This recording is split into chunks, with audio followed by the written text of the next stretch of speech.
Halo semua, jumpa lagi dengan saya Depri Saipullah.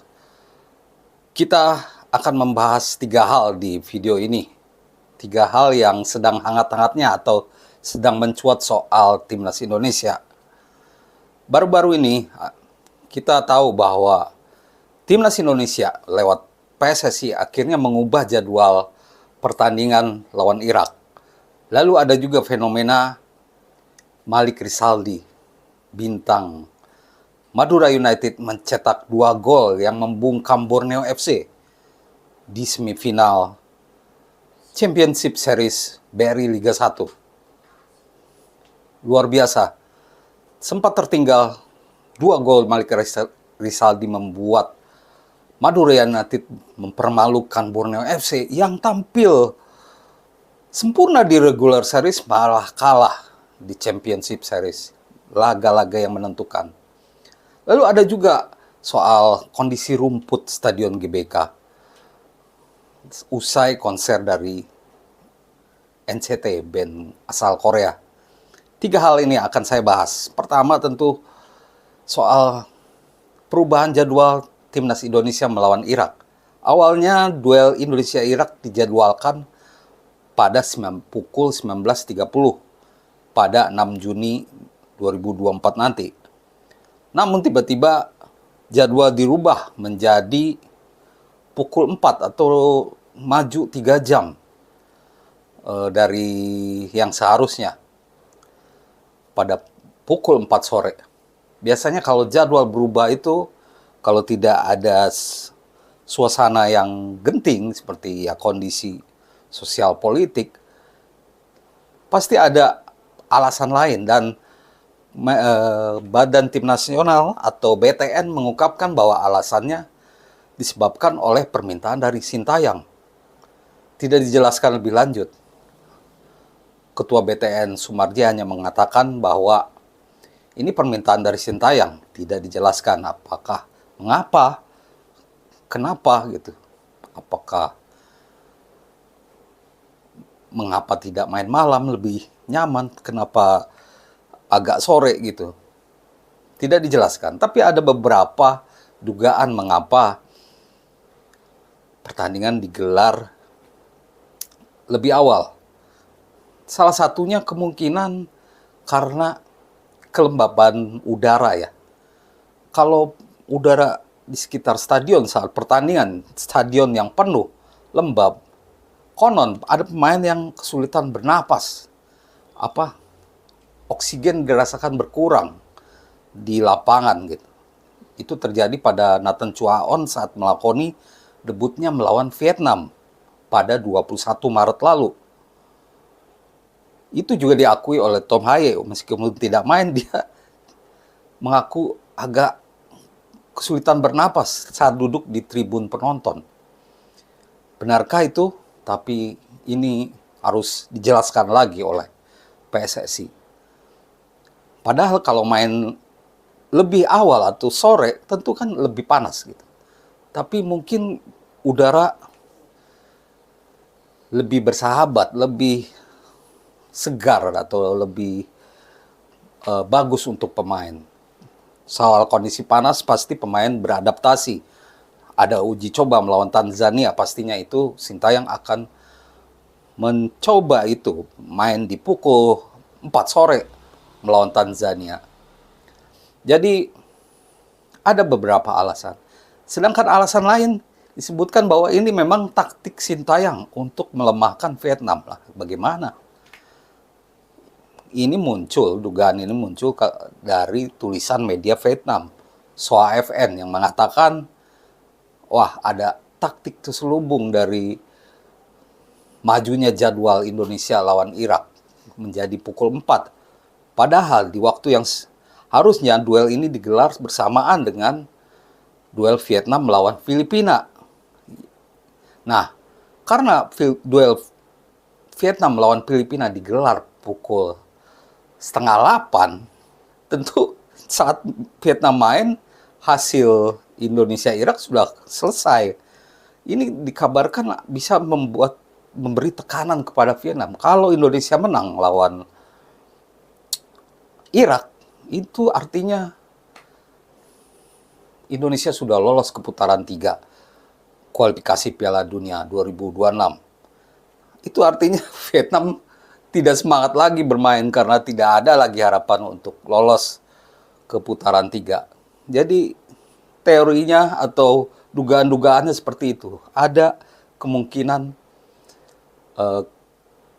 taktik khusus dari Sintayong untuk melemahkan Vietnam. Tapi kita tunggu saja. Karena Vietnam sendiri menduga bahwa Indonesia bisa mengalahkan Irak. Kalau menurut saya, kenapa Vietnam tidak majukan juga pertandingannya gitu ya. Tapi ya itulah. Ini bagian dari strategi. Sintayong tak hanya menyiapkan pemain, tapi hal-hal detail seperti ini juga dia perhatikan. Apakah itu mungkin karena udara, ataukah untuk melemahkan Vietnam yang main 2,5 jam atau setelah pertandingan Indonesia melawan Irak. Bahasan selanjutnya tentang Malik Rizaldi. Bintang Madura United ini tampil memukau. Pemain berpostur 171 cm ini mencetak 2 gol saat Madura United tertinggal 1-2 dari Borneo FC. Hebatnya 2 gol dari Malik Rizaldi ini diciptakan lewat umpan terobosan. Kelincahan Malik Rizaldi, keakuratannya dalam cetak gol membuat dia banyak mendapatkan pujian. Dan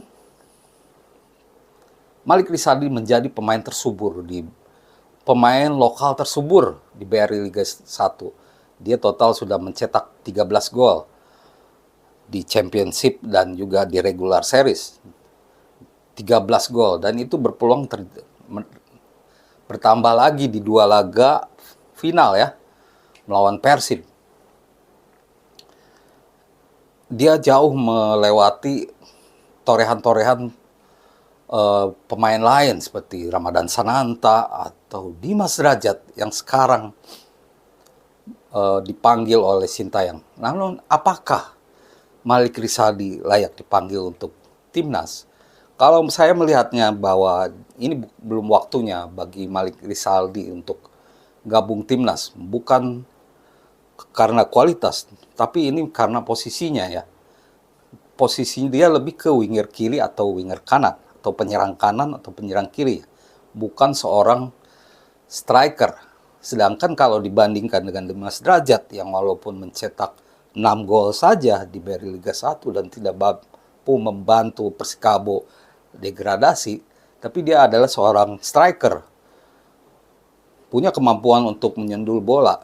Nah, karena posisi inilah menurut saya membuat Malik Rizaldi belum waktunya gabung dengan timnas. Tapi kedepannya siapa tahu atau ada kejutan. Tapi menurut saya untuk saat ini agak susah. Kalaupun ada penambahan pemain, ya pemain naturalisasi yang 3 orang itu ya. Jens Raven untuk timnas U20, sedangkan Calvin Perdong dan Martin Paes di timnas senior. Untuk posisi striker saat ini belum waktunya untuk Malik Rizaldi. Semoga dia bisa dipantau lagi untuk laga-laga berikutnya sehingga mendapatkan kesempatan untuk main dengan timnas. Karena ini sebagai apresiasi, sebagai kegemilangannya mencetak gol. Saya melihat juga bahwa kemampuannya cukup luar biasa. Di luar itu, kita juga menunggu bagaimana kabar dari Stadion GBK usai dipakai konser dari NCT Dream ya pada Sabtu lalu.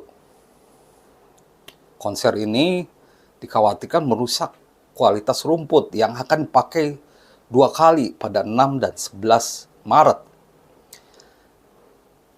Pengelola GBK memastikan bahwa rumput akan segera pulih pada waktunya. Saat melawan Irak dan Filipina, mereka yakin rumput sudah normal lagi. Namun kalau berkaca kepada laga 21 Maret lalu, di mana lapangan SUGBK tampak bolong-bolong, sehingga aluran bola aliran bola tidak baik, saya jadi cukup mengkhawatirkannya ya, meragukan juga. Apakah bisa secepat itu? Sedangkan waktu 21 Maret itu, padahal kegiatan di GBK terjadi pada Februari. Gitu. Memang terjadi banyak kegiatan ya, kegiatan politik gitu ya, gitu. Kampanye, memang lebih banyak kegiatannya. Sedangkan ini hanya satu konser gitu. Nah, apakah memang pengelola sudah punya teknologi lebih cepat lagi untuk memulihkan rumput? Kita tunggu. Dan semoga itu bisa dilakukan dengan cepat karena kita tidak mau lagi melihat GBK bolong-bolong dan tidak bagus. Demikian ulasan saya untuk vlog kali ini. Semoga menjadi informasi yang baik untuk teman-teman semua. Terima kasih dan salam olahraga.